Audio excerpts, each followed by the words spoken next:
Hizb ut Tahrir খেলাফত চায়, ওদের নিষিদ্ধ করা হয়েছে। মাদ্রাসা বন্ধ করা হয়, বিভিন্ন সংগঠনকে নিষিদ্ধ করা হয়, কিন্তু যে ইসকন সরাসরি সন্ত্রাসী কাজকে হাতে নিয়েছে, জাতীয় পতাকার উপর তাদের ধর্মীয় গেরুয়া পতাকা উঠালো, বাংলাদেশের মানুষের অন্তর্বর্তী সরকারের কাছে দাবি হচ্ছে একটি সন্ত্রাসী সংগঠন হিসেবে ভারতের র কর্তৃক পরিচালিত ইসকনকে বাংলাদেশে নিষিদ্ধ করতে হবে। ইসকন যে আন্দোলন করছে শেখ হাসিনার সরকারকে শক্তিশালী করার জন্য, ইসকন যে আন্দোলন করছে বৈশ্বিক গণতন্ত্র মনা, অসাম্প্রদায়িক চরিত্রের মানুষ এবং পৃথিবীর ধর্মনিরপেক্ষ মনা মানুষ সমূহকে একত্রীভূত করে সরকারকে শক্তিশালী করার জন্য পৃথিবীতে 50 বছরে 150-টিরও বেশি দেশে 700-রও বেশি মন্দির করে বৈদিক গুরুকুল, বিশ্ববিদ্যালয়, বর্ণাশ্রম ব্যবস্থা সহ পৃথিবীব্যাপী একটি সাম্যের পরিবেশ রচনা করছে। বাংলাদেশে চলতে দেওয়া হবে না। এটা বাংলাদেশে দাঙ্গা লাগাবে, সাম্প্রদায়িকতার ধোঁয়া তুলে দাঙ্গা সৃষ্টি করবে। ওদের পক্ষে আবার ট্রাম্প, এটা তো ড্রাম, হিন্দুদের প্রীতিতে আবার স্ট্যাটাস দিছে সোশ্যাল মিডিয়া অ্যাক্সে, মুহাম্মদ সাল্লাল্লাহু আলাইহি ওয়াসাল্লাম কোরআনকে আত্মস্থ করার জন্য আপনার জবান মোবারক দ্রুত সঞ্চালন করবেন না, এটার দরকার নাই, বরং আমি যখন কোরআন নাজিল করব আপনি শুনবেন, শুনলেই হবে। আপনার সিনায় কোরআন জমা করার দায়িত্ব আমি আল্লাহ। আর কোরআন শরীফের যে অংশ আপনি বুঝবেন না তা ব্যাখ্যা করে দেবার দায়িত্ব আমি আল্লাহ। তাহলে বিসমিল্লাহর বা থেকে মিনাল জিন্নাতি ওয়ান নাসের সিন পর্যন্ত প্রতিটি বাক্যের, প্রতিটি শব্দের, প্রতিটি অক্ষরের অর্থ রাসূলুল্লাহ জানতেন। কে জানাই দিয়েছে? এখন কেউ যদি বলে শুধু আলিফ লাম মিম সহ যত হুরুফে মুকাত্তার এগুলোর অর্থ রাসূলুল্লাহ জানতেন না, ওইটা কি জাহেল নির্বোধ না? আল্লাহ জানেন, তার হাবিব জানতেন, উম্মতকে জানানোর দরকার নাই, এই জন্য আমরা জানি না। কথা এতটুকু।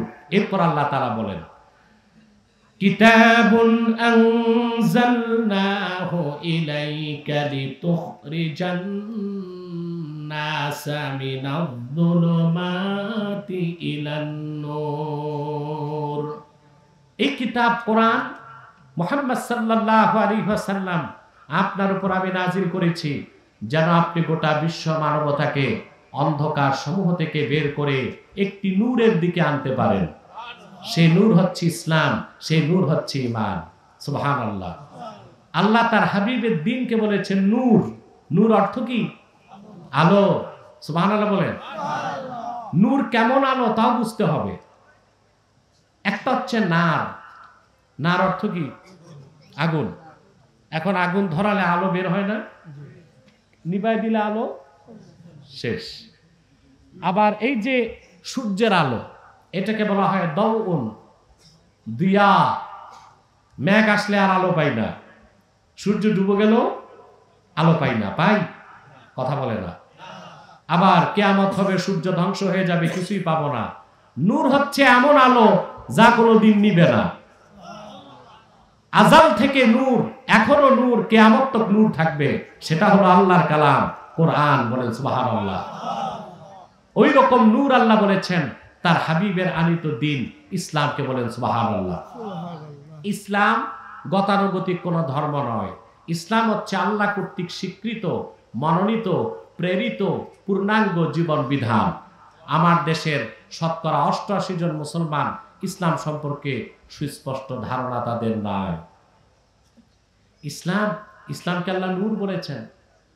ইসলামের পরিচয় দিতে যে আল্লাহ তাআলা আরেক জায়গায় বলেন, ইসলামের একটা বিশেষণ আল্লাহ উল্লেখ করেছেন, ফামান ইয়াকফুর বিত-তাগুতি ওয়া ইউমিন বিল্লাহি ফাকাদ ইসতামসাকা বিল উরওয়াতিল উসকা। আর যে ব্যক্তি তাগুতকে অস্বীকার করলো, আল্লাহর উপর ঈমান আনলো, ফাকাদ ইসতামসাকা বিল উরওয়াতিল উসকা, সে একটা শক্ত হাতলকে ধরলো যে হাতল তাকে জান্নাত পর্যন্ত পৌঁছায় দিবে। ইসলামকে আল্লাহ বলেছেন উরওয়াতুন উসকা, শক্ত হাতল, যা ধরলে মানুষের নাজাত হবেই, মুক্তি হবে, বেহেশত পর্যন্ত ইসলাম পৌঁছায় দিবে। বলেন সুবহানাল্লাহ। আল্লাহ রাব্বুল আলামিন ইসলামের আর একটা বিশেষণ উল্লেখ করেছেন। তিনি শুধু ইসলামকে নূর বলেন নাই, ইসলামকে তিনি নূরুল্লাহ বলেছেন। নূরুল্লাহ অর্থ কি? আরে ভাই, আমি কি কবরস্থানে না মাহফিলে? তোমাদের এনভায়রনমেন্ট সাপোর্ট লাগবে তো। মাহফিলের ময়দানকে কবরস্থান বানায় না, জবাব দিতে হবে। আল্লাহ ইসলামকে শুধু নূর বলেন নাই, নূরুল্লাহ বলেছেন। আল্লাহ নূর, সুবহানাল্লাহ। আল্লাহ পাক বলেন, ইউরিদুনা লিইউতফিউ নূরাল্লাহি বিআফওয়াহিহিম ওয়াল্লাহু মুতিম্মু নূরিহি ওয়ালাউ কারিহাল কাফিরুন। আল্লাহ পাক বলেন, কাফের মুশরিকরা আল্লাহর নূরকে তাদের মুখের ফু দিয়া নিভায় দিতে চায়। অবশ্যই আল্লাহ রাব্বুল আলামিন তার হাবিবের আনিত দ্বীন ইসলাম, যেটা আল্লাহর নূর, সেটাকে পরিপূর্ণতা দান করবেন। আল্লাহ তাআলা প্রায় ১৫০০ বছর আগে তার হাবিব মুহাম্মদ সাল্লাল্লাহু আলাইহি সাল্লামের রক্ত ঝরা দ্বীন ইসলামকে পরিপূর্ণ করে দিয়েছেন। সেটাকে আল্লাহ নিজের নূর বলেছেন। কিয়ামত তক পৃথিবীর সমস্ত তাগুত, কাফের মুশরিক, বেঈমান, পরাশক্তি, অপশক্তি, ধরাশক্তি মিলেও এই যে আল্লাহর নূর ইসলাম, তার এক সরিষা পরিমাণ ক্ষতি করতে পারবে না। পারবে? আমাদের দেশে সাধারণ জনগণ তো দূরে থাক, আলোচক, বক্তা বা স্কলাররাও একটা ভুল করে অনিচ্ছায়।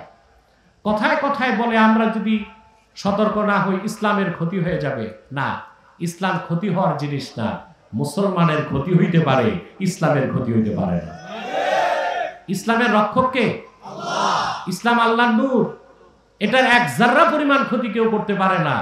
এই পৃথিবীতে ১৫০০ বছর আগের ইতিহাস যদি আমরা দেখি, আজ পর্যন্ত পৃথিবীতে কত অপশক্তি ইসলামকে মিটাবার চেষ্টা করেছে। যারাই চেষ্টা করেছে তারা মিটে গিয়েছে, ইসলামের ক্ষতি কেউ করতে পারে নাই, কিয়ামত তক পারবে না।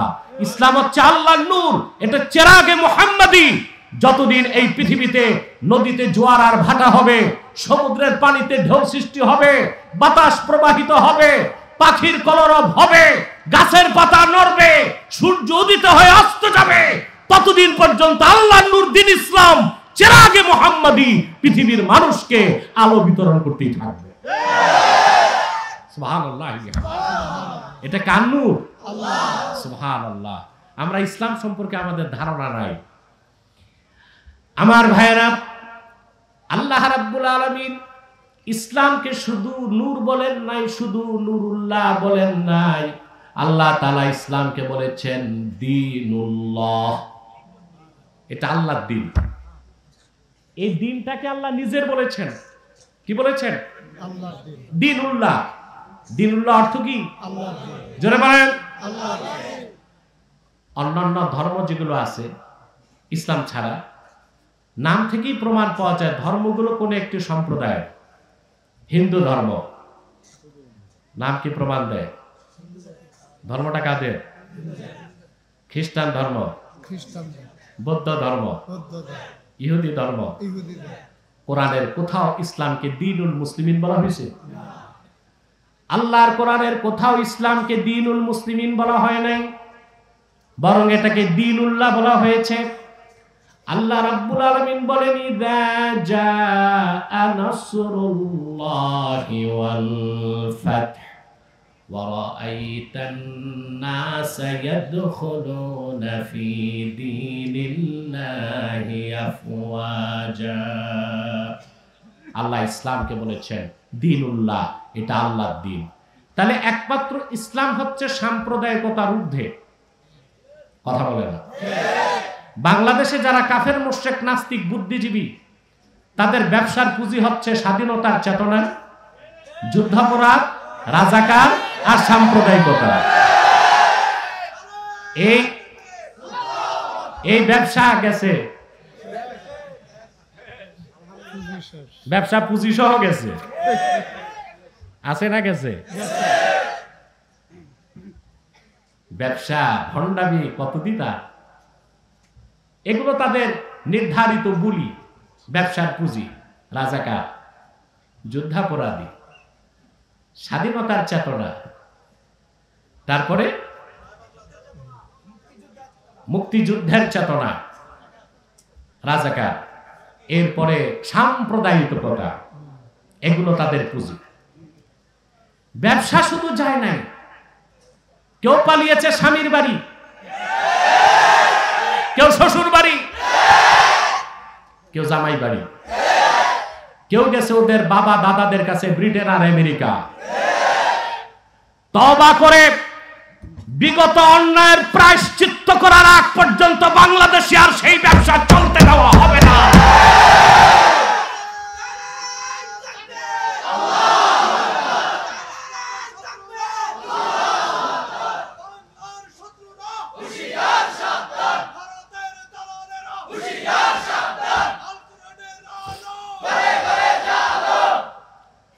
আজকে আবার হিন্দুদেরকে মাঠে নামিয়েছে, ইসকনকে। হিজবুত তাহরীর খেলাফত চায়, ওদের নিষিদ্ধ করা হয়েছে। মাদ্রাসা বন্ধ করা হয়, বিভিন্ন সংগঠনকে নিষিদ্ধ করা হয়, কিন্তু যে ইসকন সরাসরি সন্ত্রাসী কাজকে হাতে নিয়েছে, জাতীয় পতাকার উপর তাদের ধর্মীয় গেরুয়া পতাকা উঠালো, বাংলাদেশের মানুষের অন্তর্বর্তী সরকারের কাছে দাবি হচ্ছে একটি সন্ত্রাসী সংগঠন হিসেবে ভারতের র কর্তৃক পরিচালিত ইসকনকে বাংলাদেশে নিষিদ্ধ করতে হবে। বাংলাদেশে চলতে দেওয়া হবে না। এটা বাংলাদেশে দাঙ্গা লাগাবে, সাম্প্রদায়িকতার ধোঁয়া তুলে দাঙ্গা সৃষ্টি করবে। ওদের পক্ষে আবার ট্রাম্প, এটা তো ড্রাম। হিন্দুদের প্রীতিতে আবার স্ট্যাটাস দিছে সোশ্যাল মিডিয়া অ্যাক্সে। ট্রাম্পকে মনে রাখতে হবে, এটা বাংলাদেশ। এদেশের মানুষ ৪৫ মিনিটে গণভবন দখল করছে। পশ্চিমা কোন এজেন্ডা বাস্তবায়ন করতে দেওয়া হবে। ১৪ কোটি মুসলমান যেভাবে চায় সেভাবে বাংলাদেশ বানাবে, ঠিক না? ইসলাম হচ্ছে সাম্প্রদায়িকতার ঊর্ধ্বে। প্রত্যেকটা ধর্মই সাম্প্রদায়িকতার দোষে দুষ্ট। আর ইসলাম শুধু মুসলমানের জন্য না, আল্লাহর হাবিব রাহমাতুল্লিল আলামিন মুহাম্মদ সাল্লাল্লাহু আলাইহি সাল্লাম এই দ্বীন এনেছেন আল্লাহর কাছ থেকে। এই দ্বীন হচ্ছে দ্বীনুল্লাহ, আল্লাহর দ্বীন। অতএব ইসলামী শরিয়া দিয়া দেশ চলুক, এটা চাওয়া কি সাম্প্রদায়িকতা হবে? দ্বীন হচ্ছে আল্লাহর দ্বীন, দ্বীনুল্লাহ। জমিন হচ্ছে আরদুল্লাহ, আমরা হচ্ছি ইবাদুল্লাহ। দ্বীন কার? আল্লাহ। জমিন কার? আল্লাহ। বান্দা কার? আল্লাহ। দ্বীনুল্লাহ। জমিন হচ্ছে আরদুল্লাহ, আমরা হচ্ছি ইবাদুল্লাহ। আল্লাহর জমিনে আল্লাহর বান্দারা আল্লাহর দ্বীনের আইনকে রাষ্ট্রীয়ভাবে প্রতিষ্ঠিত করবে। এখানে সাম্প্রদায়িকতার কোনো ধোঁয়া তোলার সুযোগ নয়, ঠিক কিনা? এখন আসেন, সার্বভৌমত্বের মালিক জনগণ যারা বলে তারা কত বড় ভণ্ডামি করে দেখেন।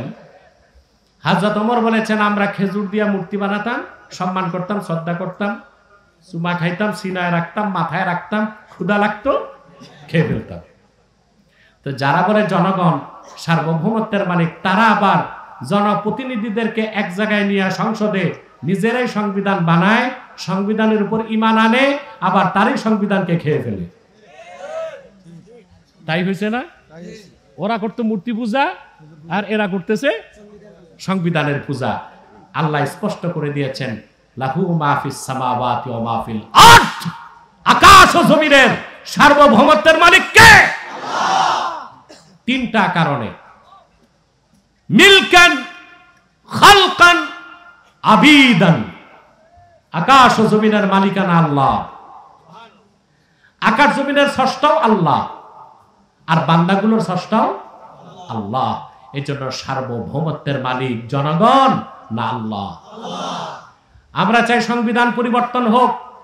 ৭২-এর সংবিধান আমরা মানি না, চলবে না। তবে সেই সংবিধান হতে হবে কোরআন ও সুন্নাহর আলোকে। মুসলমান রাষ্ট্র পরিচালনায় সংবিধান রচনা করে, তবে সেটার উপর ঈমান আনে না। মুসলমান ঈমান আনে কোরআন হাদিসের উপর। সংবিধান প্রয়োজন অনুযায়ী তারা রদবদল করে। আর যারা জনগণকে সার্বভৌমত্বের মালিক মনে করে, তারা ওই যে হযরত ওমর বলেছেন, খেজুর দিয়া মূর্তি বানাতেন আবার খেয়ে ফেলতেন।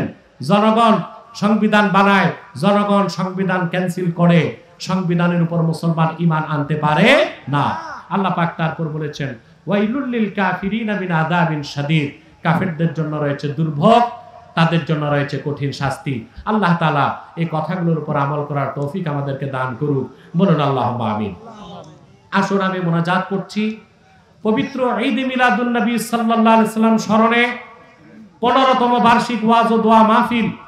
এটা হচ্ছে আপনাদের ধর্মপুর পূর্ব চৌমুহনীতে, চিনেন আপনারা? ওখানে আমি থাকব, প্রধান বক্তা মুশতাক ফৈজি সাহেব, নাগাইশের পীর সাহেব থাকবেন, এবং আমাদের কুমিল্লা খেতাসার যিনি আছেন হযরত আল্লামা জাবেদ আলম জোনপুরি পীর সাহেব জোনপুরি থাকবেন। সকলকে আমি দাওয়াত করছি। ডিসেম্বরে কোথায়? 19 তারিখ কুমিল্লা মহানগর তাহরিকে খাতমে নবুয়ত কুমিল্লা মহানগরের উদ্যোগে ডিসেম্বরে কত তারিখ? 19 তারিখ সার্বি কলেজ মাঠে মাহফিল, আপনারা যাবেন। রব্বানা যালামনা আনফুসানা ওয়া ইল্লাম তাগফির লানা ওয়া তারহামনা লানাকুনান্না মিনাল খাসিরিন। আল্লাহ